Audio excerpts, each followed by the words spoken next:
আমি তো ভালো বল করে পারি। আমার হাত কি যাই দিল নাকি?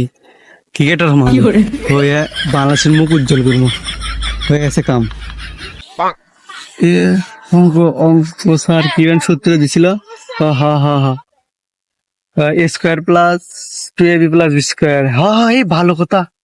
হ্যাঁ এই তো দেখছি অঙ্ক পারিচ্ছি, তার হ্যাঁ ইঞ্জিনিয়ার হম। হয়ে গেছে কাম, হয়ে গেছে। এ ইংরেজি স্যার কয়েকটা ওষুধের নাম করছিল, কি কি নাপা এক্সট্রা, নাপা র্যাপিড, আর হচ্ছে যে ডায়রিয়ার জন্য কি কলেরা, কলেরা র্যাপিড। আমি না ওষুধের নাম কর পাচ্ছি। আমি ডাক্তার হয়ে গেছি আর কয়েকদিন, অল্প না পড়াশোনা করলে ডাক্তার। পাগলা কাছে দেখা নাই বা বন্ধু একটা ফোন দি। এ বন্ধু তাড়াতাড়ি এই অ্যাপসটা রেফার করতো, এই অ্যাপসটা রেফার কর তাড়াতাড়ি। তাহলে 20 টাকা পামুনি। খিদে লাগছে, কিছু খাওয়ার টার কিছু নেই, তাড়াতাড়ি অ্যাপটা রেফার কর।